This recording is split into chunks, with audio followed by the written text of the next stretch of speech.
Hello everyone, this is Shreya and I'm going to explain about the menstrual cycle and that is from gynecology subject and we all know that what is menstruation. Menstruation is shedding of endometrial layers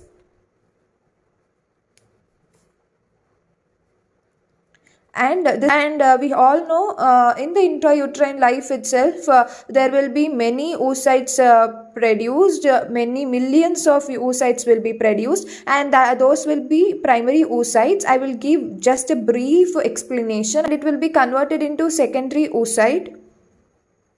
And this primary oocyte, it will be in intrauterine life, and in secondary oocyte it will be produced only during the puberty. And we are going to see the changes which happens here. First let us take a ovary, and let's take a ovary, and this will be the oocyte, and this will be granulosa cells. If we take this as a ovary, and this will be oocyte, and this will be granulosa cells, and surrounding it there will be a lot of cells called as theca cells. And male is near to puberty, FSH starts getting secreted. FSH itself is known as follicle stimulating. The name itself is telling follicle stimulating. That means this will lead to the proliferations of the follicles. This total what this granulosa cells, oocyte and the theca cells, these are known as primordial follicle, and this FSH acts on this primordial follicle and it stimulates the production of primordial follicles. Means number of follicles will be produced like this, and the follicle stimulation hormone acts on the primordial follicles. Think this is primordial follicle again with the theca cells and granulosa cells. This is theca cells and this is granulosa cells. This FSH acts on the primordial follicle. That too, the FSH receptors in the primordial follicle are mainly on the granulosa cell itself. And this FSH acting on the granulosa cell will stimulate the production of the hormone, that is estrogen and the that is inhibin. See, there is a lot number of FSH getting produced, and there will be lot number of follicle getting produced. There is increase in the follicles, and there is increase in the estrogen. When there is a lot of things going on, there will be some negative feedback also. No, it should stop. No, excess is not always good, right? So estrogen will have when the estrogen starts getting increased, it will start giving a negative feedback on the FSH. And even the inhibin will start giving negative feedback on the FSH. This is the main function of the estrogen and inhibin here. And at the same time, when estrogen starts to give negative feedback on FSH, that means follicle stimulation is getting reduced. Follicle stimulation is getting reduced means the number of follicles getting produced are getting decreased. That means there is going to be atresia. Atresia means destruction of the present follicles. So it is like survival of the fittest. See, which has more FSH what is that receptor? That means which follicle will be having more affinity of the FSH which is having more FSH receptor, that will be having more FSH activity, means that will only survive, that will only get converted into the further stages. So all the other weak follicles will get atresia, and then only one follicle will remain, and that will be known as the dominant follicle, and this dominant follicle will undergo further changes. This is called as dominant follicle.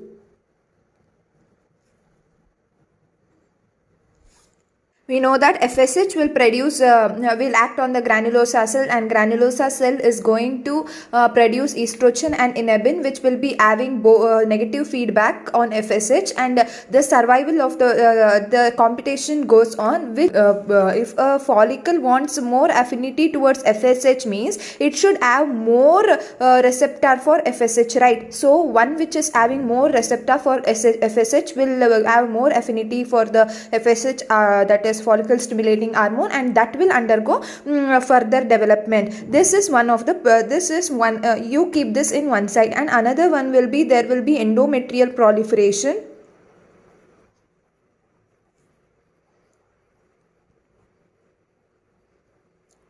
And there will be again LH production. And again we are going for the we are just seeing about LH production here. What will be the results of LH production? When there is LH production, there will be LH surge. When the LH is at peak, when there will be LH surge, the primary follicle which is there now with all the granulosa and theca cell, this is follicle, right? This is oocyte, right? And this primary oocyte will be getting converted into secondary oocyte, and at the same time the follicle will be converted into corpus luteum.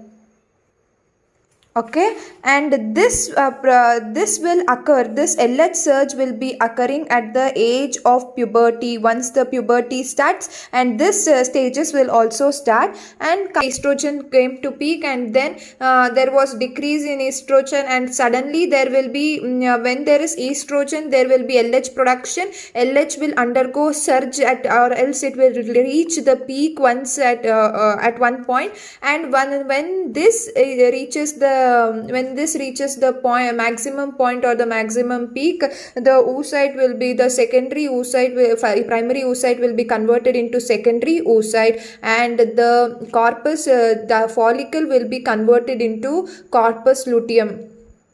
Understood? And this corpus luteum will be producing three hormones, that is progesterone and relaxin. Corpus luteum will be producing hormones such as progesterone and relaxin, and at the same time, when there will be LH production, LH also increases the progesterone production. But this progesterone production will be very scanty. So in this phase, when the LH is there, the progesterone will be at the base level. But once the corpus luteum is produced, the progesterone condition or the progesterone hormone level will increase, and this will lead to the progesterone surge at one point. It is not particularly, we can't call it as progesterone surge. It is like increase in the progesterone, and the progesterone, when it was scanty, it was having positive feedback on LH, but it is now more level of progesterone are getting produced. That means when there is more level of progesterone produced, it will be giving negative feedback on LH. There will be negative feedback on LH.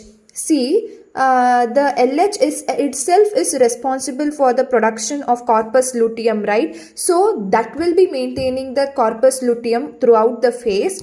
But once the progesterone will give the negative feedback for the LH will decrease, and this corpus luteum will get degenerated, and luteum will get degenerated, and once it get degenerated,